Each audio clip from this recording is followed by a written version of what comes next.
1957 11வது மாதம் 3ஆம் தேதி என்ன நாள் தெரியுமா? திகாவை பார்த்து கேட்குறேன், திமுகவை பார்த்து கேட்குறேன், விடுதலை சிறுத்தைகளை பார்த்து கேட்குறேன், நம்ம காங்கிரஸை பார்த்து கேட்குறேன், கம்யூனிஸ்டை பார்த்து கேட்குறேன். அன்றைக்கி என்ன நாள் தெரியுமா? மாமேதை நமது இந்திய அரசியல் சாசன சட்டத்தை இயற்றிய அண்ணல் அம்பேத்கர் அவருடைய சட்ட புத்தகத்தை திகாவினர் எரித்த நாள். பெரியாருடைய தூண்டுதலின் பேரில், பெரியாருடைய அறிவுறுத்தலின் பேரில் 10,000க்கும் மேற்பட்டவங்க கூடி அதில் 3,000 பேர் கைது செய்யப்பட்டாங்க.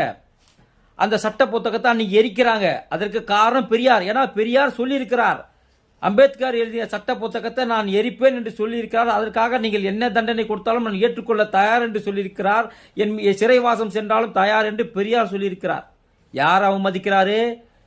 மாமே நீங்க சொல்றீங்க இல்லையா, இன்னைக்கு மூச்சுக்கு 300 தடவை அம்பேத்கர் அம்பேத்கர் அம்பேத்கர்னு சொல்றீங்க இல்லையே, அந்த அம்பேத்கருடைய சட்ட புத்தகத்தை எரித்த திகா வழி வந்த நீங்கள்